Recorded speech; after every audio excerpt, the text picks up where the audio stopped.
Welcome back to yet another episode of Get in the Mecha, and this time we're doing something a bit different. We're actually looking at seasonal anime for the first time, or at least I'm actually looking at a seasonal lineup. And this time we're taking a look at the full 2022 anime season. So at the beginning of this year, or at least the end of last year, we looked at anime in 2022, and I looked at it with quite a lot of enthusiasm. There were quite a few cool picks and things that I was really interested in and excited for, but I didn't quite anticipate how these were going to be distributed and put together, and it turns out that fall 2022 is looking like one of the strongest anime seasons in a very long time, with so many amazing shows back to back that I can't even fit them all into a single episode, which I'm not even going to attempt to do because there are just that many. I hardly do these seasonal preview episodes just because they do take a lot of work to edit and put together, and also there are just so many other podcasts that will do this already, and YouTube channels, etc. So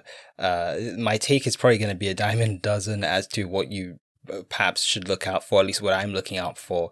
But I'm going to jump on the bandwagon this time, I guess, just because there's so much I'm excited for that I really want to talk about.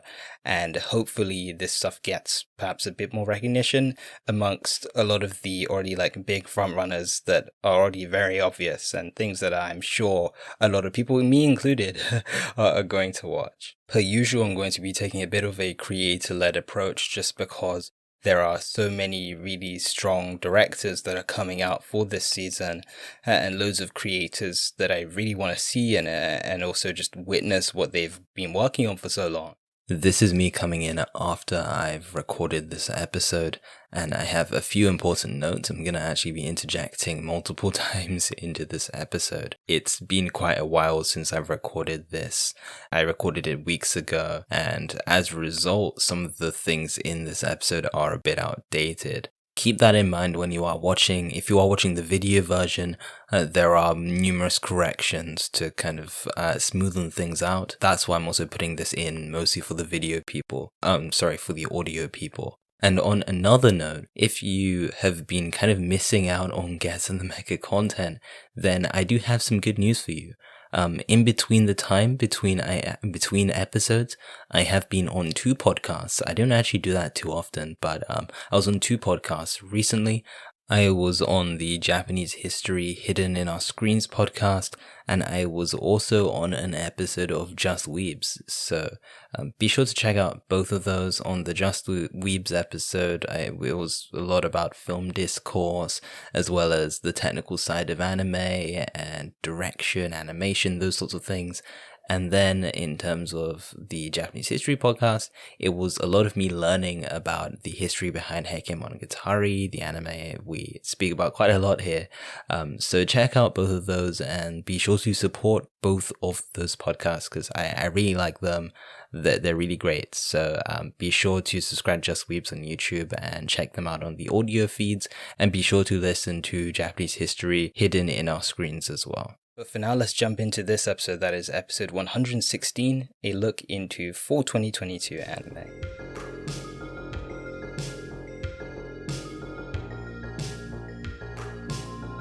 Just a super quick disclaimer before we begin. I'm not going to be able to cover everything. I'm going to be able to cover what I really like and am really interested in, and hopefully that will give something of a different perspective. Let's dive into our first title, and that is Tatami Time Machine Blues, directed, of course, by Shingo Natsume. And I have made it clear that this podcast is a very big fan of Shingo Natsume and have done extensive coverage of Sonny Boy, touched a bit on Aka 13, and of course talked about some of the many artists he's worked with. Somehow, though, I haven't really gotten to talk about Tatami Time Machine Blues, mostly because there wasn't really much more than just a poster and a few staff things, I guess. But I'm in fact, of course, very excited about it, and now we have an abundance of footage and a very comprehensive staff list. It's really easy to feel very excited about this show. I know quite a lot of people were perhaps a bit afraid that the Tatami Galaxy as a series was changing hands technically, but knowing, of course, that Natsume has worked on this show prior, in both on Night is Short and on the Tatami Galaxy itself. And after his amazing performance and craftsmanship on Sunny Boy, I can't help but just think this is going to be another smash hit in the Tatami Galaxy series, I suppose. Just looking at the footage, I feel like Natsume is really embracing what makes him a unique artist more and more as the years go by, and I think that's why so many people loved Sunny Boy so much. It's because it felt extremely fresh, but also very minimalistic and stripped back in a way that I don't think most people had experienced before, including myself. The actual stuff we've been seeing from the preview footage is just really good. A lot of those plain backgrounds to isolate the characters are making a return.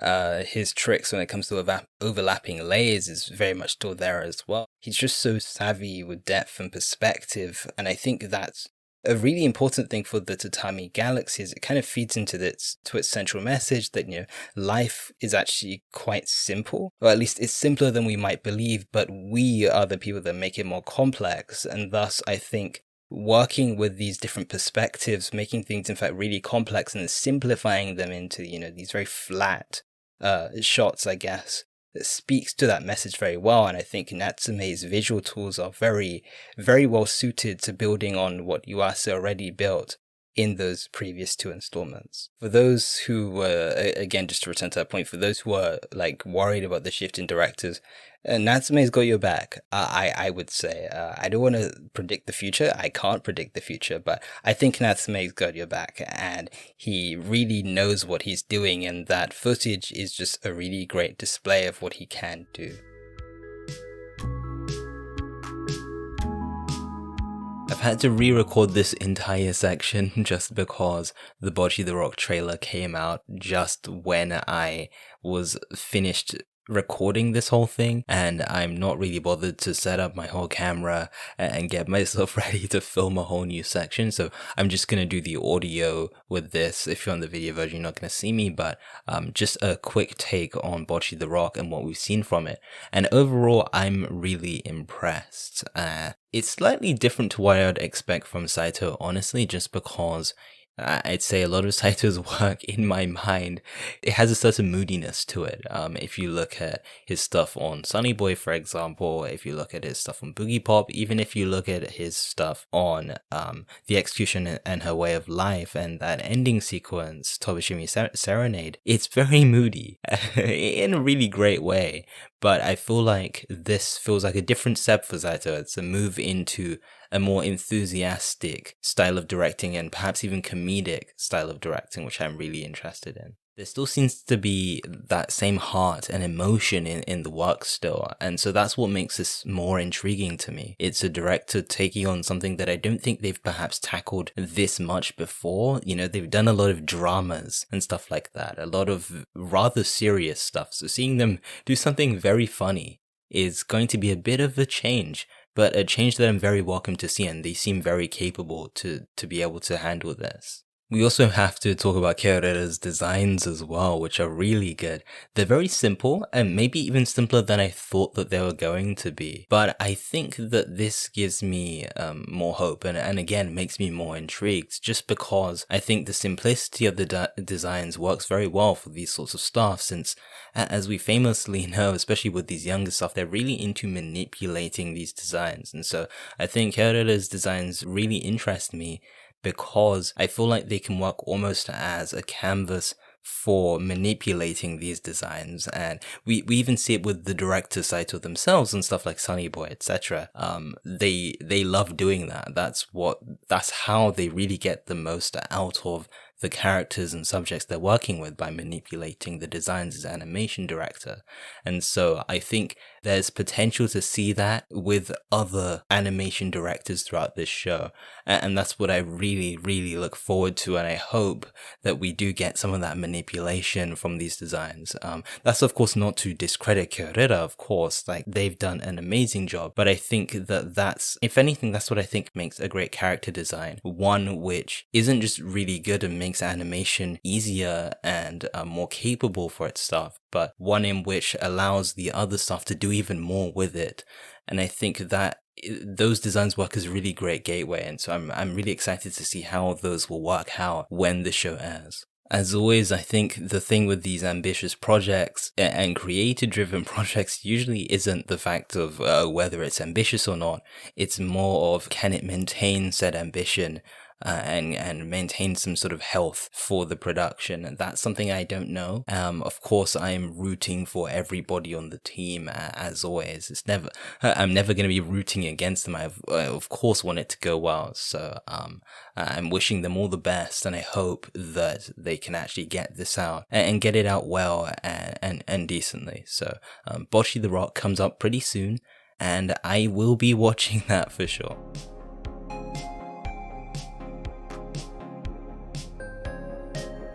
Let's not move too far and talk about DIY or do it yourself. This is a show directed by Kazuhiro Yoneda, who seems to be on a bit of a roll lately. In 2020, they worked on Gleipnir, which I watched and kind of actually enjoyed. It wasn't perfect, but I appreciated it, and it did some things pretty well. And in 2021, they headed Kageki Shoujo, which I know a lot of people watched, at least I know a lot of people who watched it and quite liked it. It didn't look like something I was super into, but I will watch it eventually. It seems like something that I might like. But now they're going to work on this show. But because of my lack of experience on the direction, I'm not really going to try and, talk about what I like about Yoneda, because that'd be a very unfair assessment. But instead, I want to talk about something I can speak on, and that is Yuusuke Matsuo, who's been credited as character designer for this show. Perhaps what's most funny about this is the fact that they're also credited as character designer on Yama Susume Season 4 as well, which also comes out at the same time this season. So it's a big few months for those who are into Matsuo designs, and I'm certainly one of those people that are into Matsuo designs. To be a bit more specific, I'm a really big fan of these designs because of the amount of attention to detail in the hair, and that's mostly because it's more symptomatic of a bigger thing. It's the fact that it uses, I guess, drawings and I suppose the human body to tell stories, to display emotion, and not purely just through, I guess, facial expressions, but through, more, I guess we could label more abstract ways of portraying feelings. And in this case, hair is the personality and is indicative of the personality of the characters, and that does the heavy lifting of their designs, and that's what I really appreciate about them. This is something I also picked up on from them when watching the Black Rock Shooter OVA during quarantine, actually, and it's just the fact that they have a really nice sense of imperfection to all the hairstyles. It renders these characters, or at least I feel like it's attempting to render these characters very authentic and imperfect human beings with, flaws and messy elements and all. I think my favorite example of this in the trailer for DIY, though, is the character trailer for Jobuko. I'm obviously not very familiar with the character as of now, but you can get a lot of a sense of what she is like from purely that trailer. I know it's a character trailer, like that's the point, but how it's drawn also just does a lot of the lifting here. Her very spiky personality and arguably quite sharp tongue, which you get from the voice or from the voice acting, is matched with her very spiky edges as they flail through the wind. It's an excellent trailer. It's so well put together. I recommend it. I'll try and put the link in the description. It's just such an excellent 30-second bite of just I want to say joy, but also she has a slightly menacing side to her as well. So I think she's going to add a really nice element to the show, but it's because of Matsuo's designs that I think I really got that feeling. And I don't think I really get the same feeling if, her hair was, I guess, static or not really moving in the way that it did, or at least how her hair was designed in the first place. And on top of that, quickly, she also has a very round face too, and so I think it kind of points to the whole soft interior but so sharp exterior sort of trope. She's quite fragile deep down, but she's very spiky and thorny on the outside. At least that's what she puts on, and the character design just teaches us all of that. And I think that's kind of what makes a good character design. It's not necessarily that you have to have all the writing on the wall, but I think in a show like this, it relies a lot on these shorthands to really get across what these characters are and how they're going to sort of interact, I guess. And so by getting that down in the character design, I think makes it so much easier for the viewer to really just sort of resonate with the character without trying to figure out too much who they are, because you kind of already get who they are through just the design. Another thing that I just find super cool about this anime from a visual standpoint is really just the color and compositing, mostly because it's super stripped back and it doesn't feel like it's almost trying too hard. You could argue, I know it's maybe a bit of a weird way of saying it, but I just love how muted and soft it all is. And I think this scratches an itch for me, because sometimes I do look at, behind the scenes clips, as you do, and, the Shonen anime looks like prior to some of these extra compositing layers. I kind of like sometimes, I personally sometimes, I prefer what it looks like prior, and how the raw colors look and how matte they do appear. And I feel like DIY kind of works with a very similar thing. It lacks a sheen to it, or it doesn't have quite the shine that you sometimes or quite regularly get from modern anime. And that's again not a critique of modern anime, just something that I think could be experimented with a bit more, and I think DIY is really tapping at that. And once again, I think that just adds to the authenticity of this show, at least what it feels like it's going for. It's about doing things yourself. It's about, I guess, kind of becoming one with your creative mind and juices to make things personally. It feels like a very intimate show, and the color and compositing kind of synchronizes very well with that theme. And that's why I think we're in for a good time and a great anime, just based on those things alone.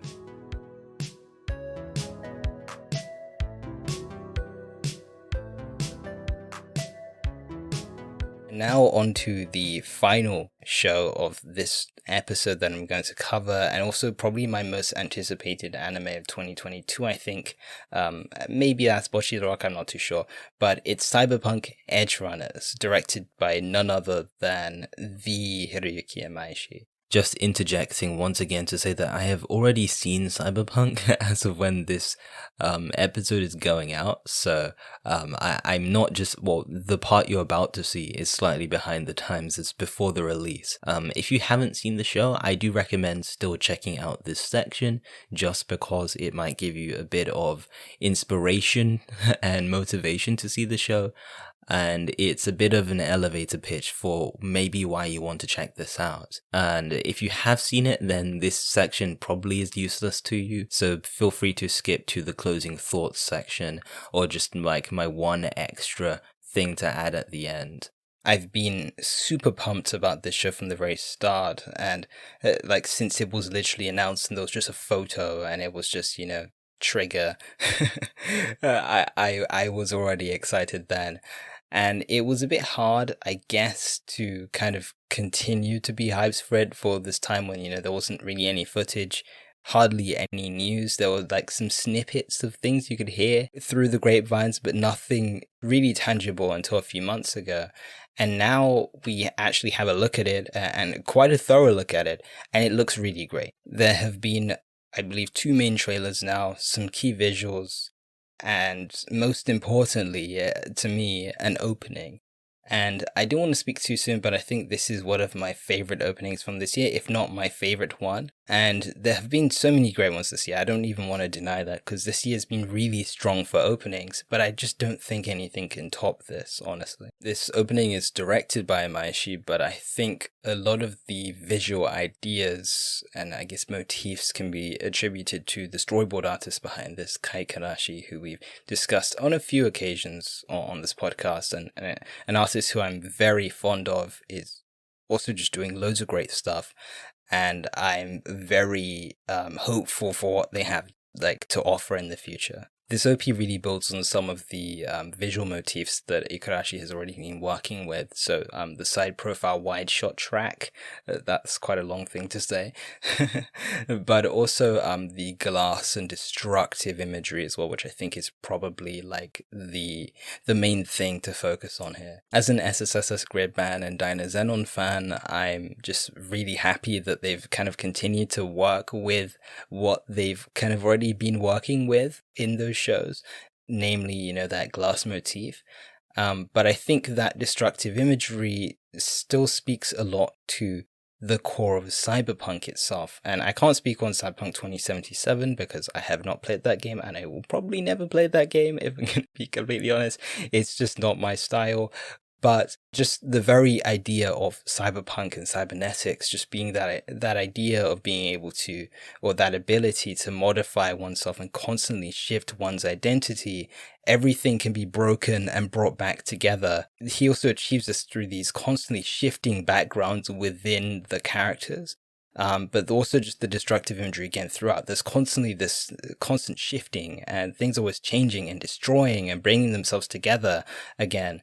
And so I just really like that theme, and I think it prepares me for what to expect for the show, which I think is kind of what makes a good opening, to be fair. One that I guess hints at not just the events of the show, which I don't think it really hints much at the events, even though you can kind of see some things within those actual photos themselves, within the characters, but it's more so it hints at the ideas and the underlying themes and messages of the show, and this does a really good job of that without really giving the game away. Everything can be broken but also repaired again, and that's what I get from the illusion of, the flat yellow backgrounds, but also the shards of, I guess, what you call reality piercing through them. So just to, I guess, wrap this up, this OP really reminds me of what drew me to this show to begin with. I think generally this anime looks really exciting because I feel like it marks a big stage of development in the work of Trigger, at least Imaishi, you could say. It just feels like it's drawing on so many things of previous Trigger works, and it feels like, a bit of Promare meets a bit of Dynazenon, meets a bit of BNA, meets a bit of Gurren Lagann. It feels like a bit of everything. And I think, again, if this is what Trigger's moving towards, then we're looking at a really exciting future, hopefully for, I guess, Trigger, as they draw more on things in the previous Trigger Gainax canon to make new works their own.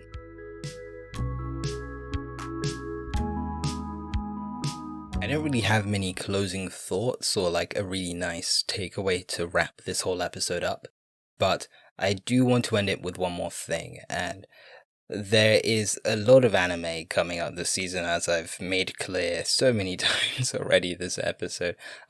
Lots and lots of great anime coming out this season, and many more high-profile shows than usual, I'd say. This is definitely what you would, if this was on a tier list, I'd consider this, an S-tier season, or at least that's what it's looking like, at least. But I would say, though, that if you are new to anime, or like seasonal anime, and this is your first time experiencing this, don't feel the need to see all of these, at least straight away, or at least purely to keep up with, conversation and so on, just, kind of be in the in crowd. Do not chase that path. I should assure you that it's going to burn you out.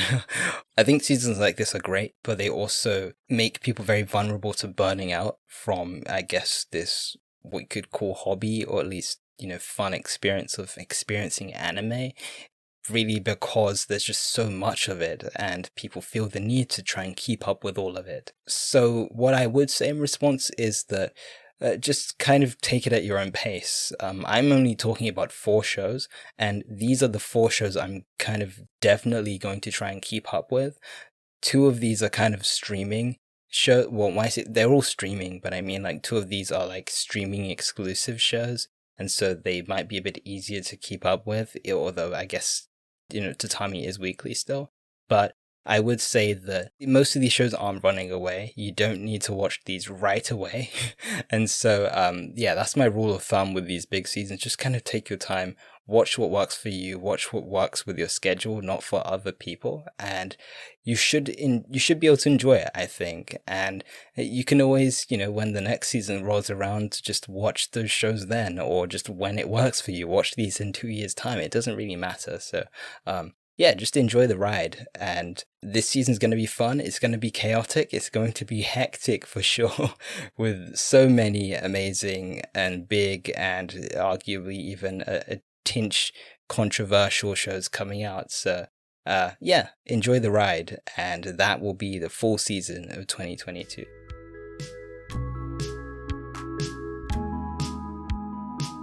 Thank you for listening to yet another episode of Get in the Mecha. I hope you did enjoy this episode. Of course, if you really want to support the show, leave a review on Apple Podcasts. That really helps out a lot. And I will read it at the beginning of the episode if you do. And the same applies to the Spotify reviews as well, or Spotify rating. Just leave it 5 stars. That really helps the show out. If you are on YouTube, like, subscribe, all that stuff. It also just goes a long way. And comment on what shows you are looking forward to for this season. I know there are so many, and there are many more shows than what I've mentioned. We have Spy Family Part 2 coming out. I even forgot about that. We have Chainsaw Man. We have so many things. Too many things, I'd argue.